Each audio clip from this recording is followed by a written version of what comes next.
बिस्मिल्लाहिर्रहमानिर्रहीम। अस्सलाम वालेकुम। नाज़रीन, ज़िंदगी में इंसान के साथ बाज़ औक़ात ऐसे मामलात भी पेश आ जाते हैं जो इंसान की सोच से बालातर होते हैं। इसी तरह का वाक़या एक डॉक्टर के साथ पेश आया जो कहती हैं कि मेरा नाम सफ़िया है और मैं पेशे के एतबार से एक डॉक्टर हूँ। वो कहती है कि मेरा डॉक्टर के शोबे में 18 साल का तजर्बा है। मैंने ज़िंदगी में आज तक इस तरह का वाक़या नहीं देखा। वो कहती है कि मेरे पास एक लड़की आई जिसकी उम्र बड़ी मुश्किल से 10-11 साल होगी। वो हमल के साथ थी और मेरे पास ऑपरेशन कराने आई। मैंने ऐसी लड़की आज तक कहीं ना देखी थी। वो बहुत ही कम उम्र बच्ची थी और उसके साथ ही ये सब कुछ हुआ था। जैसे ही मैं उसे ऑपरेशन थिएटर में लेकर गई, थोड़ी देर बाद ही लोगों को उसकी बजाय मेरी चीखों की आवाज़ें सुनाई देने लगी, क्योंकि जो कुछ मैंने देखा वो नहायत ही दिल दहला देने वाला था। खौफ के मारे मुझे चक्कर आया और मैं ऑपरेशन थिएटर में गिर पड़ी। मेरी चीखों की आवाज़ सुनकर सारे अस्पताल वाले हैरान होकर भागते हुए आए। डॉक्टर सफ़िया को क्या हो गया है? उसके बाद सब डॉक्टर मेरी तरफ भागे और मुझे संभाला। होश आने के बाद मैंने डॉक्टर की एक पूरी टीम बुलाई और हम लोगों ने 6 घंटे के प्रोसीजर के बाद इस केस को हैंडल किया। मुसलसल 6 घंटे तक हम सब लोग परेशान और हैरान थे। ये हमारे हॉस्पिटल का ही नहीं, शायद पूरी दुनिया में होने वाला सबसे बड़ा मौजज़ा था। मेरे एक सीनियर डॉक्टर कहते थे कि मौजज़े हॉस्पिटल में ही होते हैं, मगर उस वक्त मुझे समझ नहीं आता था। लेकिन आज वाकई ही यकीन हो गया, क्योंकि जब मैंने इस लड़की का अल्ट्रासाउंड किया तो इसके पेट में 1 नहीं, 2 नहीं, 5 नहीं, बल्कि पूरे। नाजरीन, आज एक आम सा दिन था। मैं अपनी साथी डॉक्टर के साथ बैठी हुई थी। फ़िलहाल कोई केस ना था।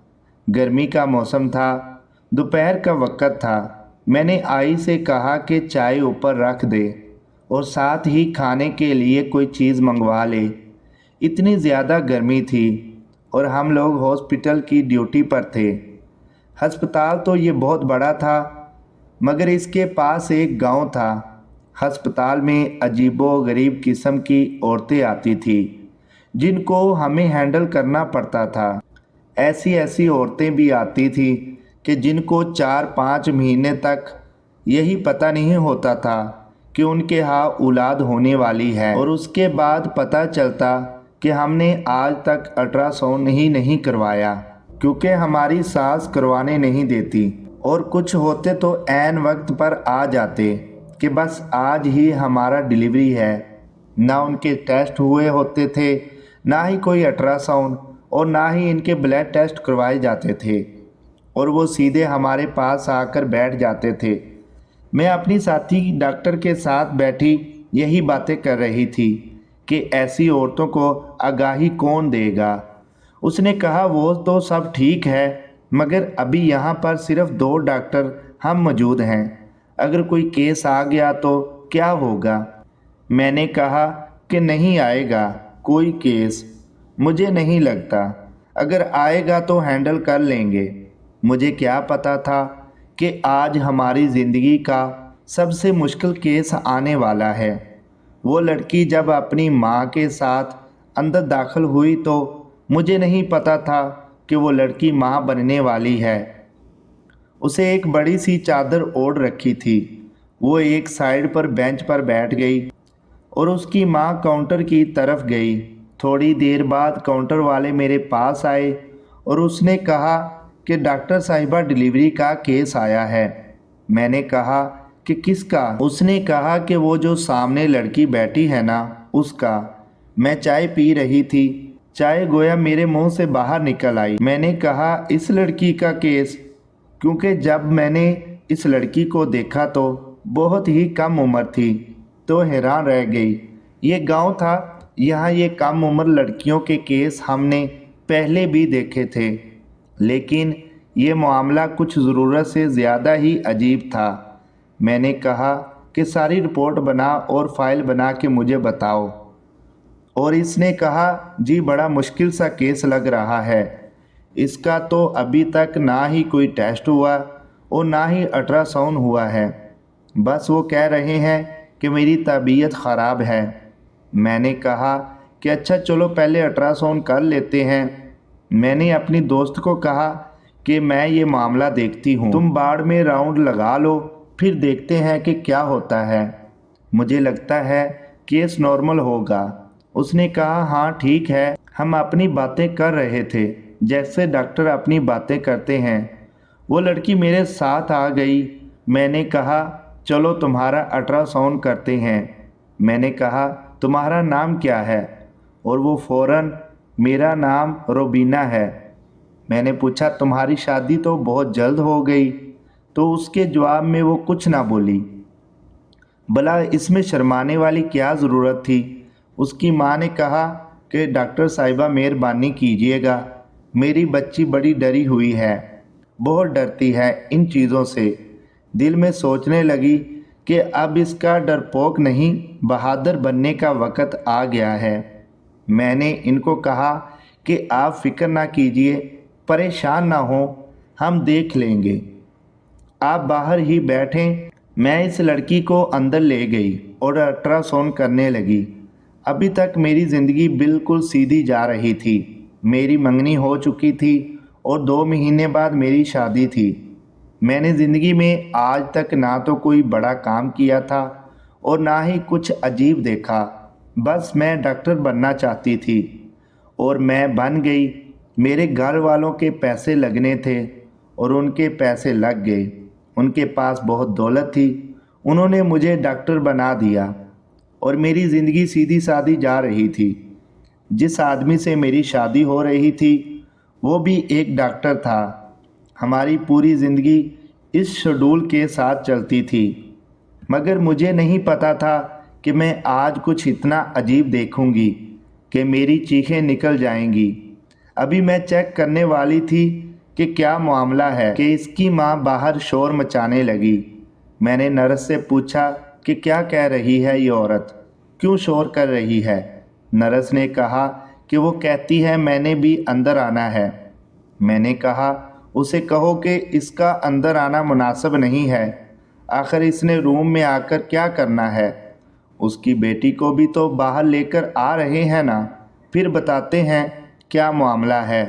تو کہنے لگی کہ نہیں، وہ بہت زیادہ شور کر رہی ہے، وہ ضد کر رہی ہے اور کہہ رہی ہے کہ میری بیٹی کا الٹرا ساؤنڈ نہ کرو، بچے کے لیے خطرناک ہے، اور اس لڑکی کا اس سے پہلے کوئی بھی الٹرا ساؤنڈ شاید اسی وجہ سے نہیں ہوا تھا۔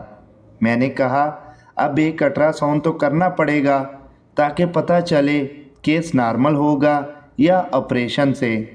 اس عورت کو کہو کہ چپ کر کے بیٹھ جائیں۔ یہ لڑکی بھی ساری باتیں سن رہی تھی۔ میں نے کہا کہ تمہیں نہیں پتا کہ الٹرا ساؤنڈ کرنا ہی ہوتا ہے، مگر میں کسے کیا پوچھ رہی تھی، اس بیچاری کو کیا پتا، وہ تو خود ہی ڈری سہمی لگ رہی تھی۔ میں نے تو باتوں باتوں میں پوچھا، میں نے کہا شوہر کیا کرتا ہے؟ تو اس نے پھر کوئی جواب نہ دیا۔ میں نے کہا کہ بس لگتا ہے کہ یہ ضرورت سے زیادہ ہی ڈری سہمی ہوئی ہے، مگر مجھے نہیں پتا تھا کہ پہلے وہ ڈری ہوئی تھی اور اب میرے ڈرنے کا وقت آ گیا ہے، کیونکہ جیسے ہی میں نے الٹرا ساؤنڈ کیا پہلے میری آنکھیں پھٹی کی پھٹی رہ گئیں، اور اس کے بعد میں نے منہ سے ہائے اللہ نکالا اور پھر میں نے ادھر ادھر ہاتھ پیر مارنا شروع کر دیے۔ میں نے اس لڑکی کو کہا کہ ادھر لیٹی ہی رہنا، اٹھنا نہیں۔ میں باہر ایسے پاگلوں کی طرح بھاگی۔ اس کی ماں بھی حیران رہ گئی، میرا جیسے میٹر شارٹ ہو گیا ہو، ایسے لگتا تھا کہ میں پاگل ہو گئی ہوں اور مجھ پہ کوئی دورہ پڑ گیا ہے۔ میری آنکھوں کے آگے اندھیرا آ گیا اور میرا دماغ سوچنے سمجھنے کی صلاحیت بالکل کھو بیٹھا۔ میں نے جاتے جاتے مشکل سے صرف اتنا کہا کہ اس لڑکی کو کوئی جانے نہ دینا، اس کے لیے برا ہوگا۔ میرا گلا خشک ہو گیا تھا۔ میں نے اپنی ساتھی ڈاکٹر ارم کو جلدی جلدی تلاش کیا اور وہ بھی میری حالت دیکھ کے حیران ہو گئی ہے۔ اس نے کہا کہ کیا ہو گیا ہے تمہیں؟ میں نے کہا میرے ساتھ چلو، بہت ضروری کیس ہے، نہیں تو کچھ برا ہو جائے گا۔ میں نے ایسا کبھی نہیں دیکھا، میرا دماغ تو اس وقت فل گھوما ہوا ہے، تم بھی جا کے دیکھ لو۔ ایک منٹ صفیہ، ایک منٹ صبر کرو، کیا ہو گیا ہے؟ تم تو عجیب سی حالت میں آئی ہو۔ وہ بھی میرے ساتھ آ گئی اور جب اس نے الٹرا ساؤنڈ مشین میں دیکھا تو اس کی حالت میرے سے تو کم ہی بری تھی، مگر وہ بھی بہت زیادہ پریشان ہو گئی۔ اس نے کہا کہ جلدی جلدی ڈاکٹر کو بلاؤ، وارڈ کے ہاسپٹل سے ڈاکٹر کو بلانا پڑے گا، یہ کیس ہم دونوں مل کے بھی ہینڈل نہیں کر سکتے۔ اور ادھر اس کی ماں نے شور ڈالا ہوا تھا۔ میں نے نرس کو کہا کہ اس لڑکی کو اندر لے کر جاؤ اور اس کے سارے معاملات سیدھے کراؤ، میں ذرا اس کی ماں سے بات کر کے آتی ہوں کہ یہ سب کچھ کیسے ہے، اور سارے ڈاکٹر کو فون بھی کرو، ہمیں ڈاکٹروں کی پوری ٹیم کی ضرورت ہے، کم از کم 10 سے 12 ڈاکٹر چاہیے۔ ارم نے کہا کہ ٹھیک ہے، میں یہ سب کچھ کرتی ہوں، تم جا کے اس کی ماں سے بات کرو۔ میں نے اس عورت کو اپنے پاس بٹھایا، میں نے پوچھا ماں جی آپ کا نام کیا ہے؟ تو اس نے کہا میرا نام سیما ہے۔ میں نے کہا سیما بی بی، اب تم سے جو پوچھوں اس کا سیدھا سیدھا جواب دینا۔ اس لڑکی کی شادی کروائی ہے تو نے؟ اس کا شوہر کون ہے؟ اس کے شوہر کو بلاؤ، کیونکہ اس کے شوہر کا یہاں ہونا بہت ضروری ہے۔ اس نے کہا جی شوہر کا کیا کام؟ یہ تو عورتوں کے معاملات ہوتے ہیں، وہ یہاں پہ آ کے کیا کرے گا؟ یہ تو عورتوں کا ہاسپٹل ہے، تو اس نے یہاں آ کر کیا کرنا ہے؟ وہ بالکل ویسی عورت لگ رہی تھی جیسے گاؤں کی عورتیں ہوتی ہیں، جسے کسی بات کا کچھ پتہ ہی نہ ہو۔ میں نے پوچھا کہ تم اس بچی کی ماں ہو یا ساس؟ تو اس نے کہا میں اس بچی کی ماں ہوں، اس کی ساس نہیں۔ میں نے کہا کہ اس کے شوہر کو بلاؤ، اس کے شوہر کے دستخط کے بغیر ہم لوگ آپریشن نہیں کر سکتے، یہ بات تو تمہیں پتہ ہے نا؟ جب میں نے 2 سے 3 دفعہ کہا اس کے شوہر کو بلاؤ تو اس نے کہا کہ اس کا شوہر نہیں ہے، وہ ملک سے باہر گیا ہوا ہے، پھر میری اس سے فون پہ بات کراؤ، میرے پاس باہر کے ملک کی کال کرنے کا پیکج ہے، تو مجھے نمبر بتاؤ میں کال کرتی ہوں۔ مگر وہ مزید ڈر گئی تو اس نے کہا کہ نہیں وہ باہر نہیں ہے، وہ اسی ملک میں رہتا ہے۔ تو اس نے کہا کہ آپ مہربانی کر کے ہماری مدد کیجئے۔ میں نے کہا کہ عمر کم تھی اس کی تو یہ سب کچھ ہونے نہ دیتی، آپ کو کیا بتاؤں، بس آپ مہربانی کر کے ہماری مدد کرو۔ میں نے کہا کہ کیا مطلب کچھ برا ہوا ہے کیا؟ اس نے کہا ہاں بہت برا ہوا ہے۔ میں نے کہا کہ پھر تم نے رپورٹ کیوں نہیں کروائی، اس کا ٹیسٹ کیوں نہیں کروایا، معاملے کو یہاں تک کیوں پہنچنے دیا؟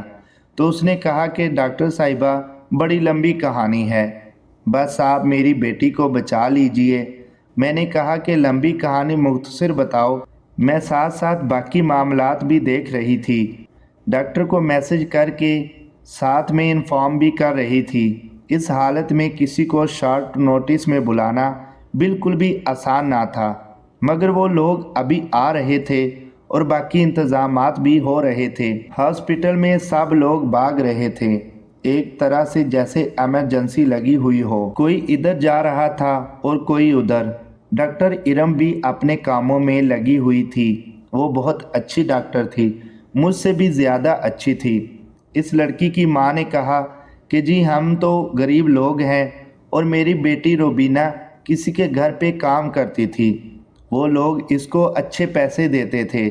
میں نے سوچا ہم لوگ غریب ہیں، چلو گھر کا گزارا ہو جائے گا، اس لیے میں نے اسے اس گھر میں کام کرنے دیا، چلو 4 پیسے ہی آ جائیں گے، ویسے بھی عورتوں کو کام تو کرنا ہی پڑتا ہے، اور اگر کام کرنے کے پیسے ملتے ہیں تو اس سے اچھی بات اور کیا ہو سکتی ہے۔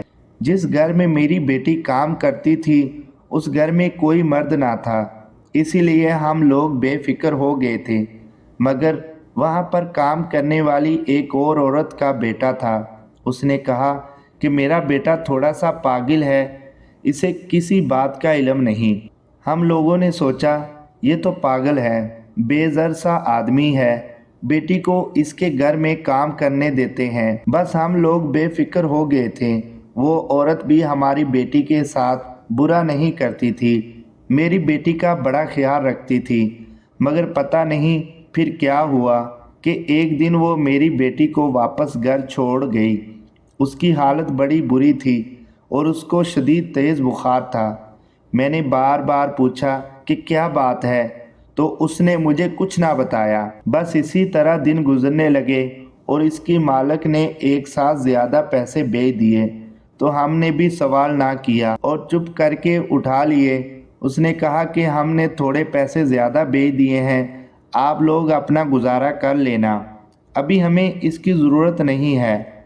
हम गरीब बंदे थे, हाथ में पैसे आए तो बस चुप करके बैठ गए। कुछ दिनों बाद इसकी तबीयत ख़राब हो गई।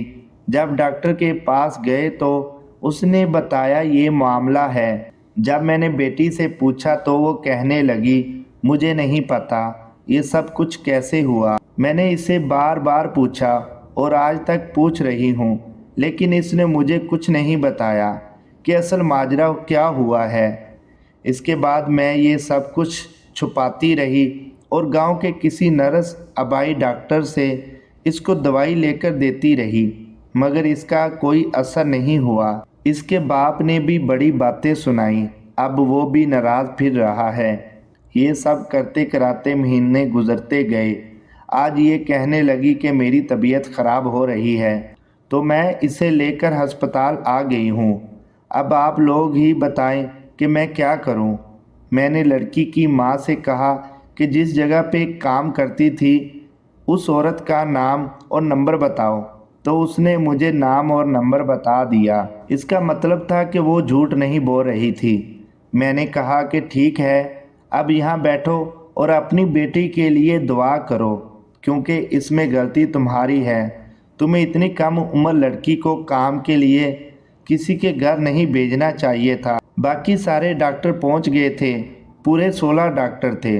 वो सभी हैरान थे, सारे अपना अपना काम कर रहे थे। मैंने जब उनको लड़की के बारे में बताया तो उनकी हैरानगी मज़ीद बढ़ गई और उन्होंने कहा कि आज तो हम सब के लिए एक इम्तहान है, आखिर ये केस किस तरह होगा। हम सब लोग अपने काम में लग गए और हमें पता ही नहीं चला कि कितने घंटे गुजर गए। करते कराते मसलसल 6 घंटे गुजर गए और तब कहीं जाकर हम इस लड़की की और बच्चों की जान बचाने में कामयाब हो गए। चूँकि वो 10-11 साल की उम्र की थी और बहुत सारे बच्चों की माँ बन गई थी। जब हम लोग अस्पताल में थे और ये सारा केस चल रहा था तो बच्चे इस ऑपरेशन थिएटर से ऐसे बाहर आ रहे थे जैसे अंदर एक नहीं, दो नहीं, बल्कि 20-20 औरतें बैठी हों और उन सब के यहाँ वलादत हो रही हो। क्योंकि ये कम उम्र लड़की जिसका नाम रुबीना था, जिसका अपने बच्चों के बाप के बारे में भी इल्म ना था, और इसकी माँ भी उल्टी सीधी कहानी सुना रही थी और बकौल इसकी माँ के इसके साथ बहुत कुछ बुरा हुआ था। इसने आज पूरे 11 बच्चों को जन्म दिया था, जिसमें कुछ बच्चों को वेंटिलेटर पर रखा गया, जबकि कुछ बच्चों की हालत ऐसी थी कि वो बिल्कुल सेहतमंद थे, लेकिन इनको भी वहां से ले जाया गया। बहुत बड़ी भगदड़ मच गई, सारी एम्बुलेंस को हायर होना पड़ा। सब डॉक्टर ने अपना टाइम दिया। सबसे ज़्यादा प्रेशर तो मुझ पर था कि ये केस मेरा था। रुबीना की हालत भी अभी कोई इतनी अच्छी ना थी। अभी हम इसको शिफ्ट नहीं कर रहे थे।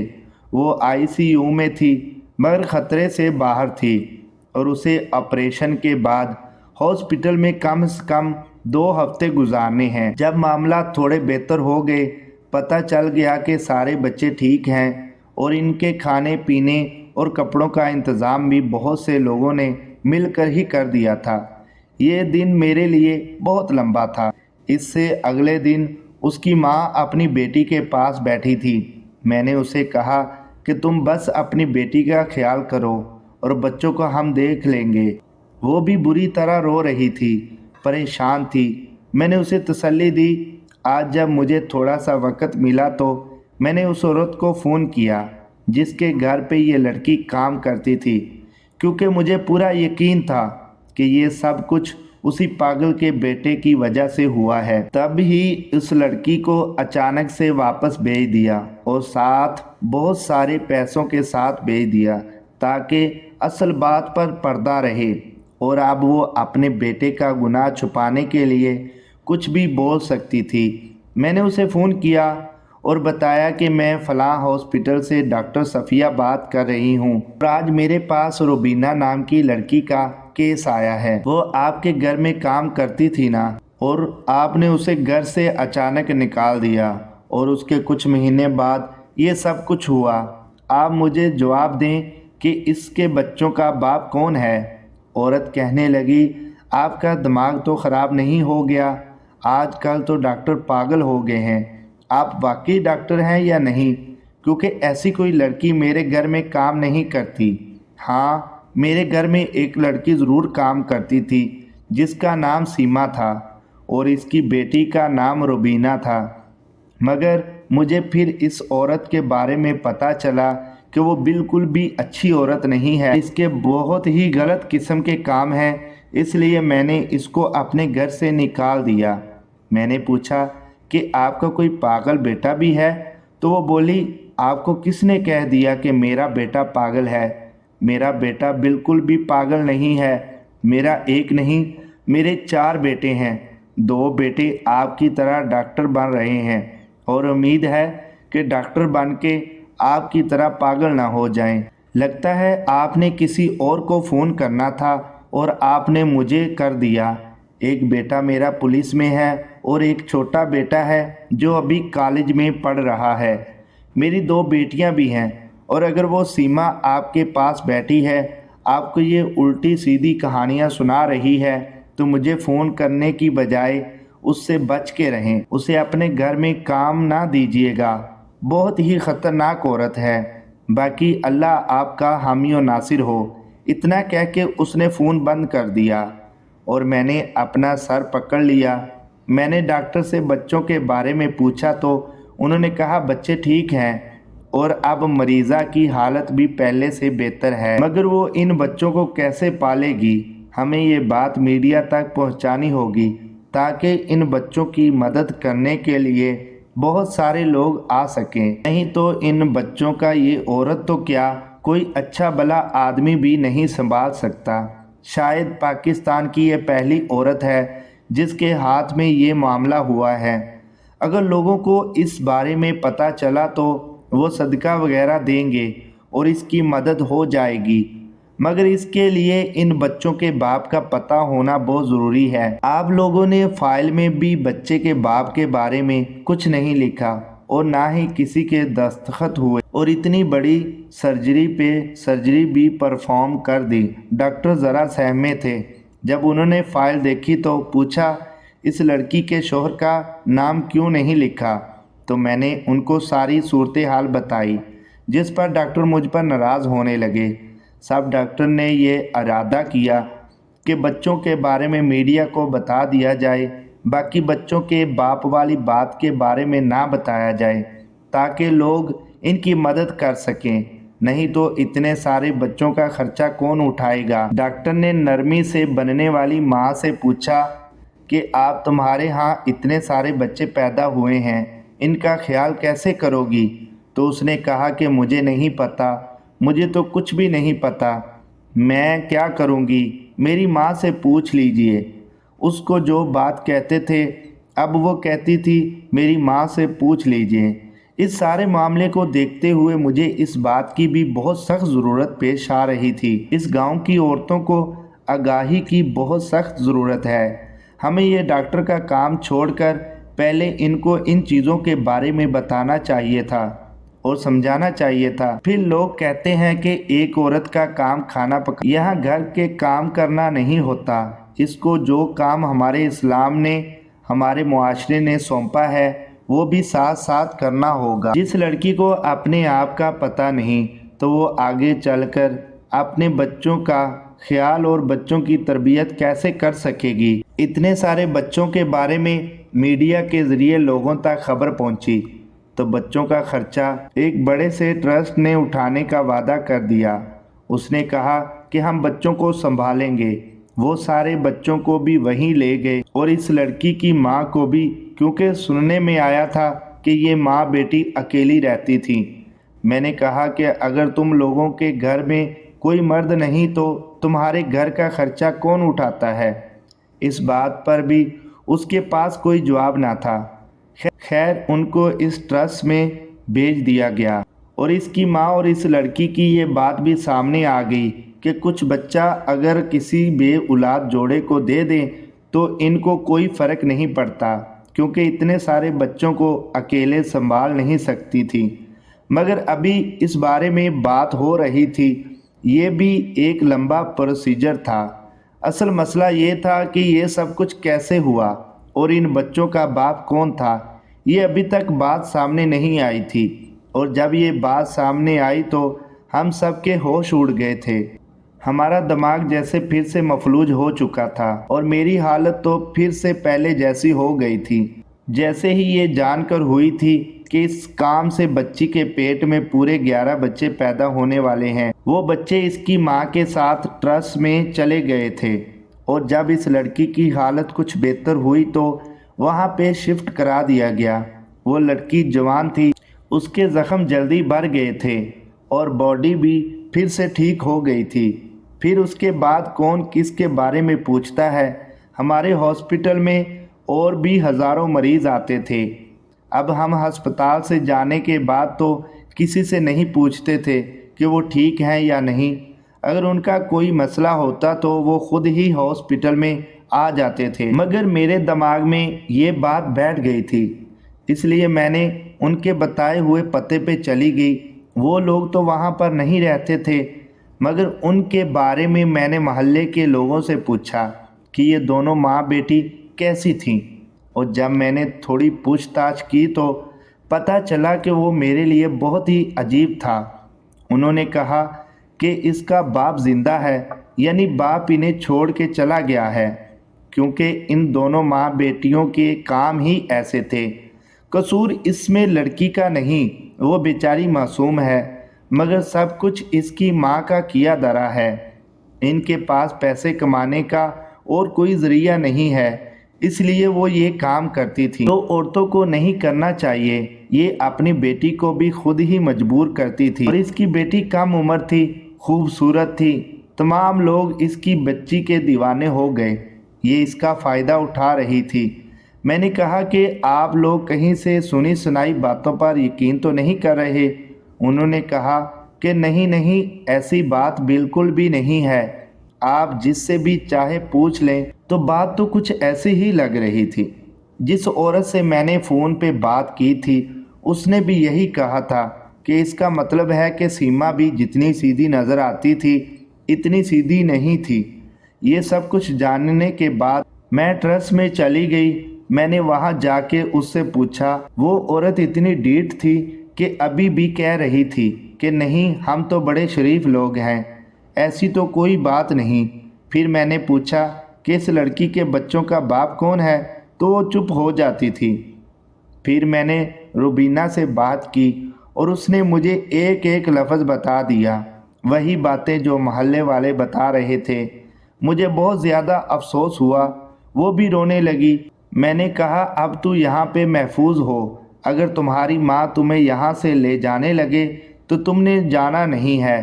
اگر آپ کو کوئی مسئلہ ہو تو جو یہاں کام کرتے ہیں آپ ان کو بتا دینا اور کہیں پر بھی نہیں جانا۔ جو ٹرسٹ کے انچارج تھے میں نے ان کو بھی سب کچھ بتا دیا۔ انہوں نے کہا کہ اس کی ماں کو یہاں سے باہر تو نہیں پھینک سکتے، مگر اس پر نظر رکھیں گے، بچوں کا بھی خیال کریں گے۔ ابھی تک تو 2 بچوں کو بے اولاد جوڑوں کے حوالے کر دیا گیا تھا اور روبینہ نے خود بھی اپنی گود میں بچہ پکڑا ہوا تھا۔ وہ بالکل بھی پریشان نہیں تھی اور خوش تھی، شاید اسے ساری باتوں کے بارے میں علم ہی نہیں تھا۔ اس کا مطلب یہ ہے کہ ان بچوں کے باپ کا کوئی پتہ ہی نہ تھا کہ روبینہ کے ماں نے اسے یہ سب کچھ کرایا تھا۔ مگر یہ کہانی ایک سچی کہانی ہے اور ہم سب کے لیے عبرت کا نشان ہے۔ اس معاشرے میں کیا کچھ ہو رہا ہے، آپ اس بات کے بارے میں کیا کہیں گے؟ کہ लोग ये सब कुछ क्यों करते हैं, क्या गरीबी की वजह से या फिर पेट की वजह से? क्योंकि पेट तो खाना मांगता है और खाना मुफ्त तो मिलता नहीं। अगर अमीर लोग अपनी आमदन में से गरीबों के लिए कुछ हिस्सा निकाल लें तो शायद इस तरह के हालात पैदा ही ना हों और हमारा मुआशरा इस तरह की बुराइयों से बचा रहे। मुआशरा किसी हद तक ठीक हो सकता है। मैं बिल्कुल ये नहीं कहता कि सीमा मज़लूम है और इसने ये सब कुछ मजबूरी में किया। इसने मजबूरी में नहीं किया और ना ही वो मज़लूम है, मगर वो हमारे मुआशरे का नासूर है जो आहिस्ता आहिस्ता सारे मुआशरे को अपनी लपेट में ले लेता है। तो खुदारा अपने इर्द गिर्द के माहौल पर नज़र रखें, हमसायों का ख्याल रखें ताकि इस तरह की होने वाली बुराइयों से बचा जा सके। नाजरीन, वीडियो अच्छी लगे तो वीडियो को लाइक करें, शेयर करें, चैनल को ज़रूर सब्सक्राइब करें ताकि हर आने वाली इस तरह की मालूमाती वीडियो सबसे पहले आप तक पहुंचे। तो नाजरीन, अगली वीडियो तक के लिए इजाज़त दीजिए। अल्लाह हाफिज़।